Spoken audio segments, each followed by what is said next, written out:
Hey everybody, welcome back to our weekly podcast. My name is Patrick Tan. I'm the General Counsel for ChainArgos. With me as usual every week, our CEO Chief Data Scientist, Jonathan Reiter. Thanks you for tuning in. Thanks for listening in if wherever you get your podcast from. Thank you for all the likes, comments, and subscribes. If I sound a little bit tired, that's because I had a very late interview yesterday night. But we'll get through some of the stuff that we're going to talk about today. Today we're going to talk about the Celo stablecoin data. John's going to take you through all the data. It's going to be fabulous. And then I'll have some comments on SEC versus Cumberland, which is a market maker. And finally, our old friend Ryan Salame. He's in prison right now, and he's singing like a bird. Apparently it's Salame. Apparently I was pronouncing it wrong. Anyway, no. Well, I don't know how. It looks like salami. No. Is it not salami?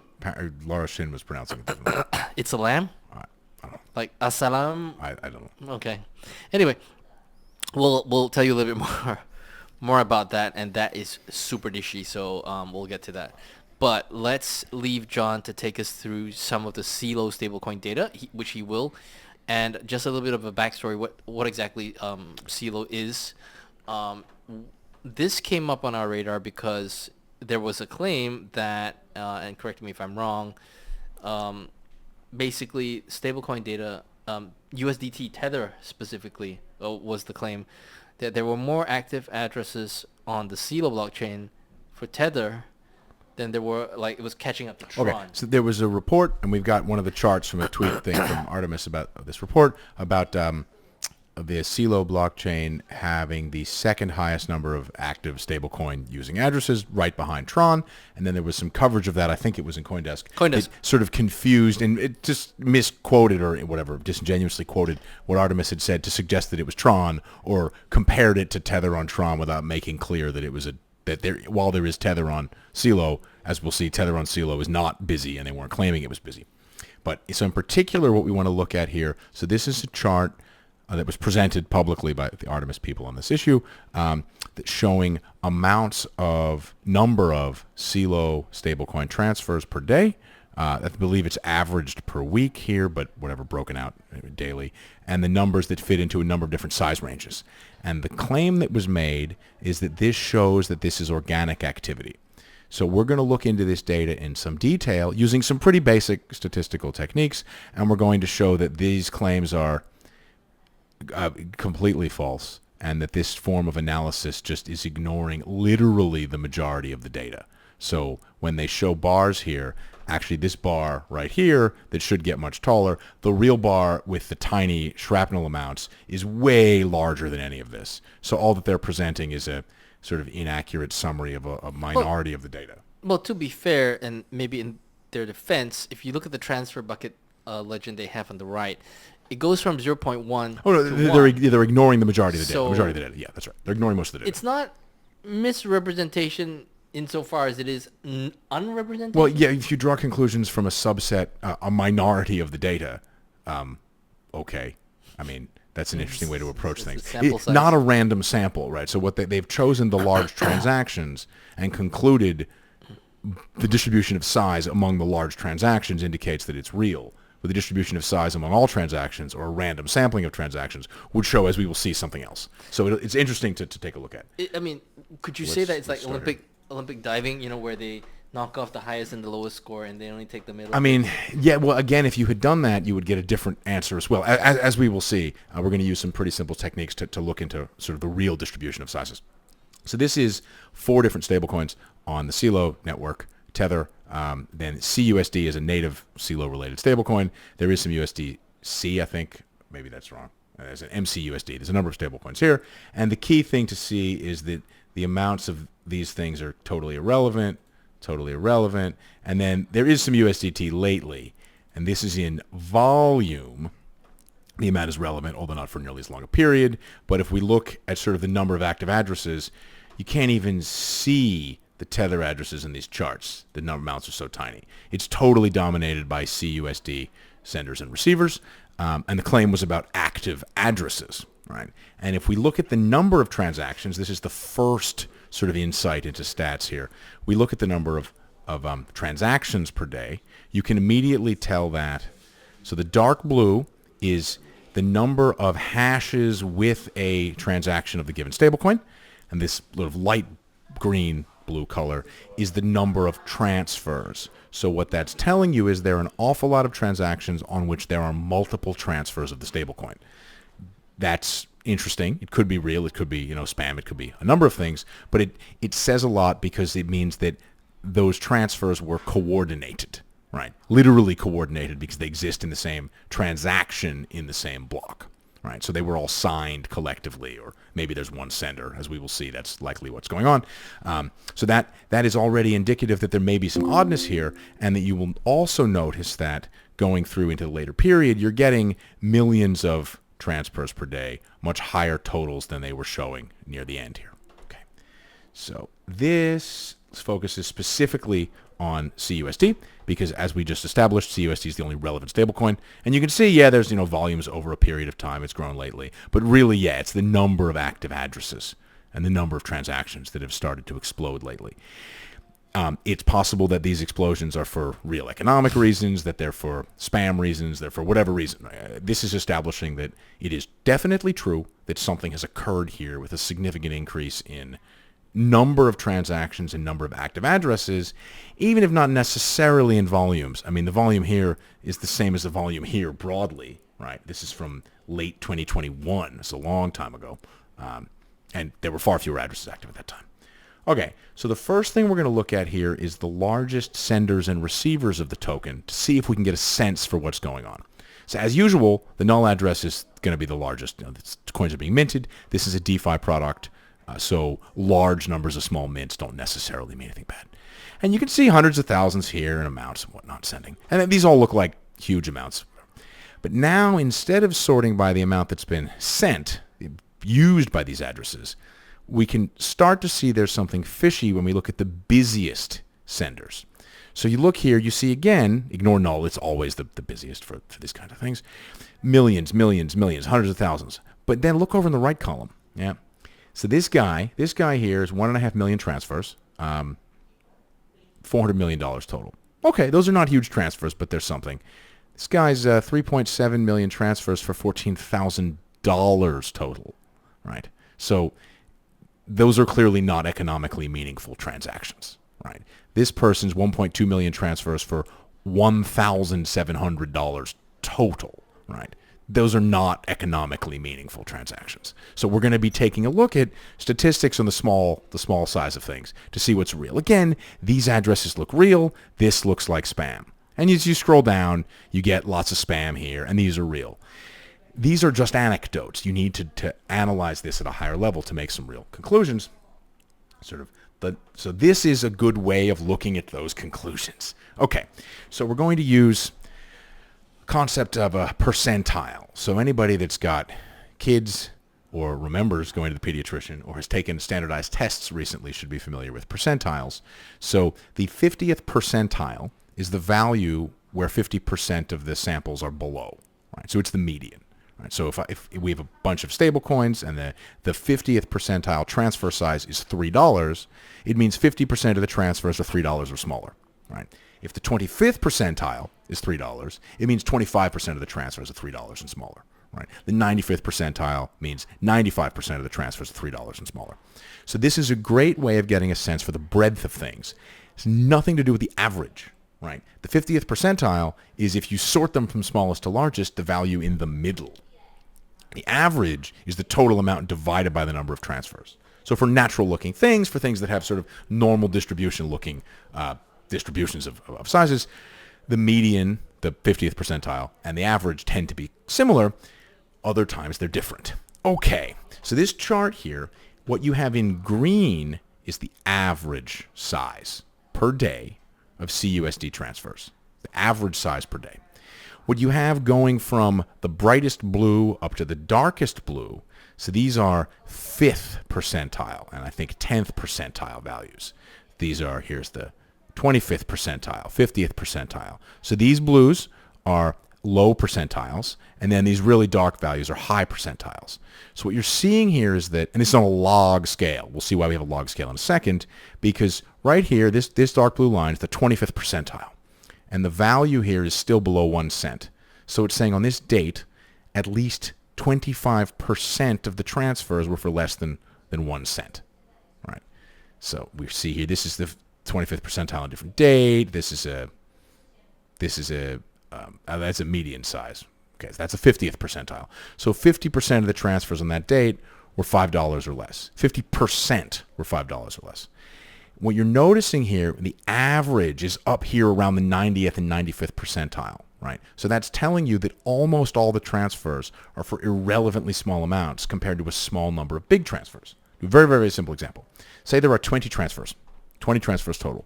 19 of them are zero, and one of them is for $20 billion, right? The median is zero. The 90th percentile is zero. Whether you're doing open or closed intervals, the 95th percentile is zero. The average is $1 billion. Right? So when you get those very, very long tails of tiny transfers, you start having this green line all the way bunched up at the top. What we're seeing recently, May, June, July, September, the period in which these transactions have exploded, we're seeing that the median here, so the average transfer size, is higher even than the 95th percentile. It's telling you that effectively all of the volume is of irrelevantly small size.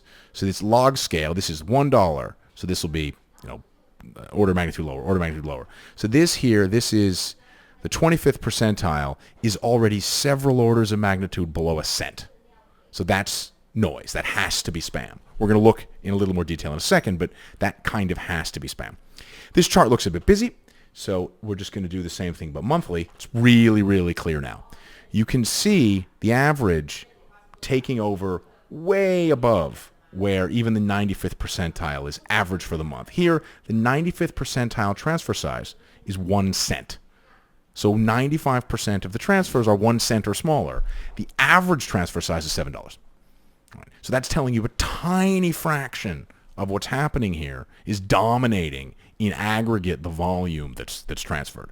And you've got, this is several orders of magnitude below a cent, 25% of the transfers. Super, super tiny. This is a chart of sort of the number of transactions occurring for just these are 3 addresses that were chosen that are DeFi service related addresses. These are thousands of transfers a day. This looks like proper activity, right? But we know from looking here that the vast majority of the transfers are tiny, and we know from a sampling here that, it was this report. So what this is telling us is these guys dominate, right? These things where there are irrelevantly small amounts on huge numbers of transfers dominate, right? So and again, you go back and look at the totals for several million, it's telling you that you've got an average here of 700,000. We got a much higher number, right? And we got that an awful lot more of the transfers are below below 10 cents. Yeah, way below 10 cents. What may be happening here is that they're just straight up excluding the small transactions.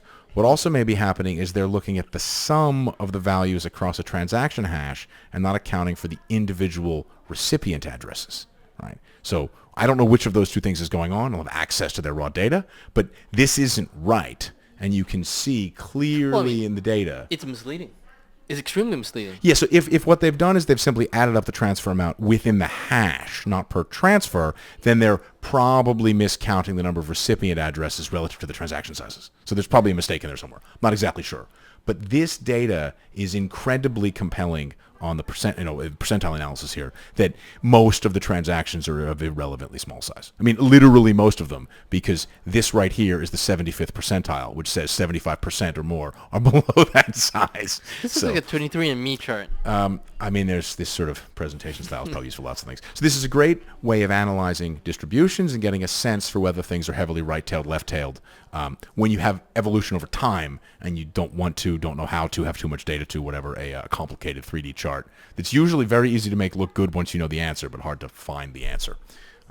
So this is a technique that we use for identifying Fake divergences. Well, if 50% of the data, the transfers are for zero, something weird's going on. You got to go figure out why. And percentile type analysis is a great way to do that.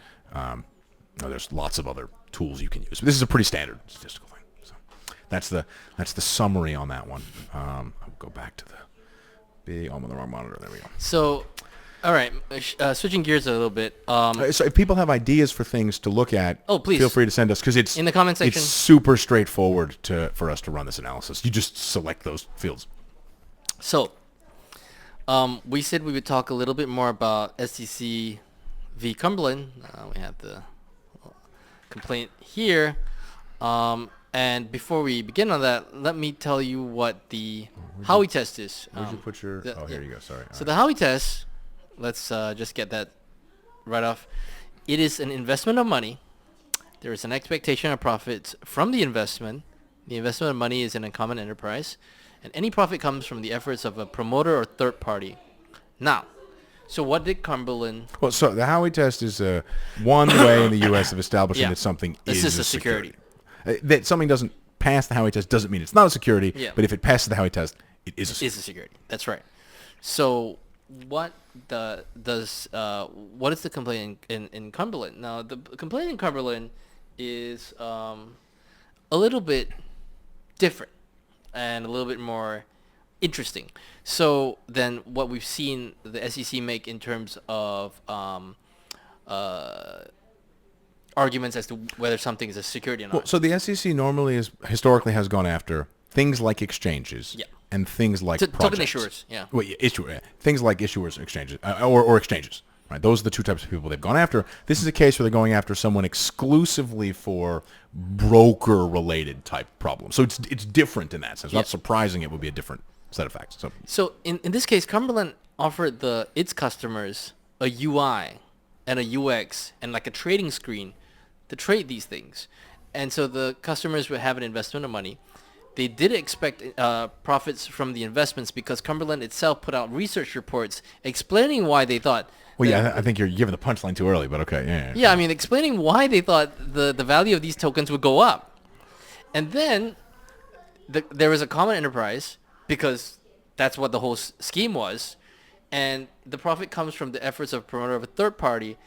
Yeah, the people who were buying these things from the system that Cumberland was running. Yeah, okay. So I think I would flip these in a different order. So I would say the projects that are alleged are projects where there is a known team, foundation, Yeah. in many cases grant-giving organization. There's a group of people doing some work. So there's no question in these cases that there's an investment of money, that there is a Common enterprise. third party doing stuff in a common enterprise because there's a labs entity that exists with people and lawyers and whatever employees. So there's no question. The only question is whether or not these are investment contracts on the basis of their people expecting they'll get money from them. And as you tripped over your punchline, right? They were publishing investment research. They were publishing investment research to say why they thought that there would be more use, why the use would add more value. The team will do more work. Why would the team would whatever. do more work, and therefore we are bullish on this token. Yeah. Even if the underlying token itself is or is not a security, what you've done by creating this whole ecosystem becomes... Yeah, I mean, invest in this thing run by a bunch of people that does useful stuff with gold. Invest in that thing, or literally orange groves, right, is the prototypical example. That then becomes a securities transaction. I think they can maybe argue the investment of money wasn't in the third-party group of things. It was just buying the tokens from the general public. Maybe that's a valid argument. I don't know. But I don't see how they'd have to make an argument that one of the, I guess, the money prong doesn't apply, because if you're publishing investment research and there's no question that there exists a group of people undertaking efforts, and you're publishing, it's different, right? It's... These are not tokens where there's no docs team, these are tokens where there's a, publicly visible. It feels like this one hits the nail on the head. It feels like they're getting to that point where, I mean, of course it's just a complaint. We'll see what happens next. I mean, if they hadn't been publishing the investment research and they were simply maybe. offering people a platform, again, we're not talking about retail investors. We're talking about accredited. This is not about the sort of narrow version of investor protection. I don't know without the investment research how I would feel about this, but to me, it kind of feels like by calling it and publishing their own investment research, they kind of brought this on themselves. If they hadn't done that, if they had, and this is the way a lot of equity research works now, if they had independently capitalized a separate business that published and had no operational interaction, post-tech bubble stuff, they effectively forced banks to operationally separate equity research from equity trading and investment banking. If they had done that, but it seems as though, from reading the, 50-page, 60-page thing, that they didn't do any of that stuff. We will find out. They've said they're going to fight it, and they have a history of fighting and sometimes winning the stuff. They are among the most successful in fighting and winning, which is to say they win more than ever, because usually people just settle them. So it'll be very interesting. And if they don't win, well, there could be problems for our other market makers. Well, yeah, I don't know how many people publish. I mean, again, it's also, you're on a Telegram channel with some people. I don't know whether that one counts. These guys were generating formal research report type activities. You could get that. They posted this stuff publicly as well. Market color was a legal term, right? So that stuff's much more okay. We're seeing a lot of buyers from the pension sector or whatever. That kind of stuff is generally considered acceptable to discuss. Whereas, you should buy it because pensions are buying it is allowed and doesn't make something. No one thinks that makes something a security. Whereas you should buy it because the team is undertaking the following 6 upgrades and the price will go up as a result. Feels a little more like you're going to have difficulty explaining how that's not an investment contract. All right. So finally, Ryan Salame. Salem, maybe? I Salem? think you might have called him Salem. So Ryan Salame did an interview with Laura Shin in which he made some comments that got me thinking and connected some dots. So there was a discussion about this North Dimension fake electronics business that Alameda was running. That's one of the companies that was a front for getting money into the FTX Alameda empire. So I'm just going to read a quote here from the interview. I have no idea where that came from. My speculation, again, this is complete speculation, is that a Chinese company who was trying to justify wiring North Dimension money created a website to show it was an electronics company, and that's why they were wiring in and out money. There's a ton of different theories on why that website exists, but if you go to northdimension.org, that was the website we created, that one's okay. So, okay, that makes you think. So if the guy who set up the legal entity, signed the paper to set up the legal entity, and his lawyer set up the company, and he set up this northdimension.org website, and all of that was just a innocuous thing to provide a front company, which is definitely a crime and not okay, right? You can't set up a company with a crappy website and say that you're fine because the website wasn't a fake electronics business. But the claim that it was a bunch of Chinese companies, it was the people wiring money in that set up a website to make it look like something they could justify the wire transfers on their side, that made me think. And a bit later in the same interview, he makes a comment. This is regarding the Thai, I think it was known as the Thai prostitutes, money mule, whatever situation. So I had heard there's these groups of people that exist. It's very common in China and in most capital control countries. It's called KYC farming. I don't know if you've heard of it before, but it's where someone who has a ton of money in China and is trying to move it out, and they can't do because of capital controls. So they go to these KYC farmers, and those KYC farmers give them, 50 or 100 accounts to use people within. So the idea here is you pay some service to get you a whole bunch of front men, or front women, or front whatever, cutouts that you can use to take money out. Okay, so that's interesting. And remember that somewhat famously, Alameda's head compliance lawyer, whatever it is, had been involved in some poker-related weirdness about 15 years ago. So now I'm going to read a couple quotes from some seemingly separate businesses, and then we're going to come back and we're going to see that this is all the same theme. So there was some Protos reporting around one of the Tether principals, Tether Bitfinex principals, Giancarlo Devasini. Devasini's Monaco-based Perpetual Action Group was eventually banned from TradeLoop. In April 2010, one buyer complained that the memory chips they purchased were actually a large block of wood. In response, Tether first told the FT that he sold the entity and clarified. So the Tether folks were involved in some questionable electronics businesses out of southern China. We don't have any original reporting on that. We're just quoting public reports. Right? And similarly, the guy that runs Crypto.com, I'm reading a quote from insolvency proceedings related to Chris Marszalek. It appears from the evidence that in 2007, the products, USB flash drives, supplied by Starline to a major customer, Dexon, were found to be defective. So again, we have a situation with dodgy electronics. And now I'm going to read a quote from the Ultimate Bet PokerStars prosecutions about almost 15 years ago now. Again, this is where Friedberg had worked earlier. On or about October 15, 2009, Rubin sent an email to Tate about processing PokerStars transactions through a Bank of America account opened in the name of a supposed internet shop selling electronics and other items. There are other quotes to that effect throughout the old Ultimate Bet, Poker Stars things, where people were using fake electronics businesses to justify payments to get them into these gambling websites. So in that case, we'll come back to Ryan in a moment. In that case, many people went to prison, payment processors, bank executives. In fact, one of the poker gambling whatever groups invested in a U.S. bank and used that U.S. bank to do such dodgy payments through, I think in this case, it was fake electronics businesses. And employees of that bank went to jail. Employees of the payment processors went to jail. Lots of people went to jail. Some of these people faced like 30 years in prison, pled guilty, and got a shorter sentence. I believe one bank in Utah who had an employee that went to prison was actually just outright closed. Right? So that feels reminiscent to just what happened here. And in an interesting little tidbit, the judge that signed some of the restraining orders and seized some of the bank accounts is the exact judge who presided over SBF's trial. It's the exact same Southern District of New York judge. Right? So this is not news to those people. Right? Okay, so what we've now established, there is more evidence, but we're just doing this sort of quickly on a podcast, is that roughly the same fake electronics type schemes were used by the Tether Bitfinex folks, the Crypto.com folks, the Alameda Research FTX folks, and the Alameda FTX folks' lawyer back when he was working for, along with the Tether Bitfinex guys, their lawyer on poker, gambling, whatever stuff a while ago. So this scheme was known to these people. Now, things get a little bit tighter in a moment here. So a number of the banks that are named there are in the usual offshore jurisdictions.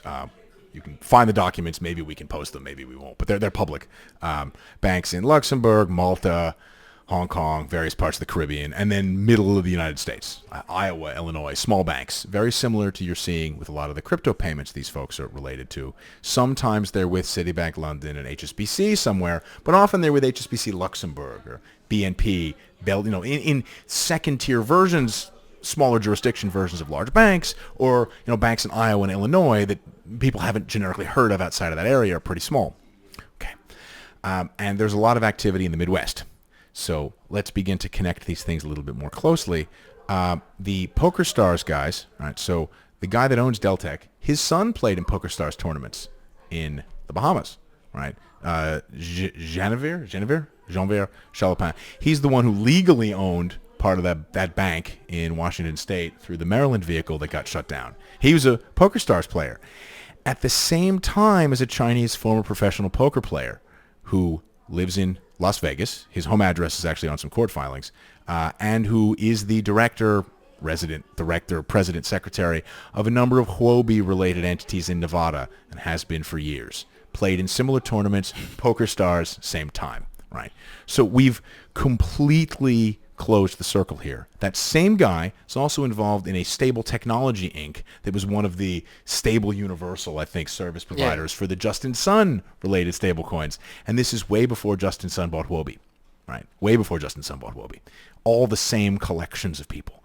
And we know large poker tournaments have public records of who was in what tournament. We know that these people knew each other from that business because, you can go to their poker, whatever, profile websites and find that information. So Ryan's comments had sort of allowed us to completely close the circle here. As far as questionable payments are concerned, getting around difficulties doing crypto banking, the exact same schemes that were employed for electronics-related fraud activities out of China 15 years ago, that Marsalek insolvency filing refers to 2007, right? Then the Protos reporting relates to 2008, 9, 10 era. The Poker Stars stuff was happening in that same time frame, 2006, 7, 8, 9, 10, 11. That exact same procedure was used again for all of these crypto things. We know in some cases with exactly the same lawyers. Exactly the same lawyers, right? Same fronts. And people who nobody realized were connected at that time appear to have been using the same fronts in the Midwest to set up and run their companies. So clearly there are more connections here that people are familiar with at the moment. And that's sort of derived entirely from Ryan's saying, I don't know who set up that other website. I think it was a Chinese company trying to justify wire transfers by setting up a fake electronics business. Okay. It's interesting, right? I was a little bit surprised to have missed some of that earlier, but it connects directly. The PokerStars documents are available for lots of people all over the place. It's not hard to find. If people would like to look, we're happy to help you sort of find stuff. Similarly, for people who've made comments about how some of the recent shuttering Silvergate Bank is almost identical to shuttering. It was Sunfirst Bank in Utah and sending one of the executives to prison. He didn't go to prison immediately. It took a while. A lot of people went to prison. It took a while. So everyone out there who's saying this is unfair, you should look at how the exact same people ran the exact same scheme before, and lots of people faced prison that time as well.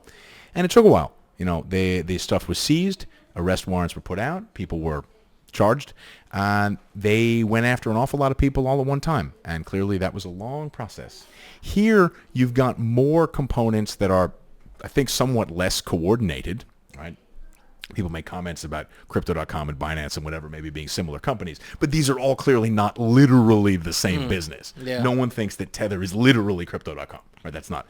In the poker case, a lot of these companies actually were. They were just brand names for the same exact business, right? So it's a little more complicated. But the parallels here are strong, and we know that the U.S. federal government has an awful lot of records related to the poker stuff because it was a major legal case. When Preet Bharara, Southern District of New York, brought this, it was a major case, and they've got presumably a huge number of filings that nobody's seen and aren't public yet that may help clear this one up. If they were able, for example, to find that some of the front companies managing stuff out of China involved some of the people who used to do electronics in that area and are now doing crypto, I think they would be able to understand the entire scheme at that point.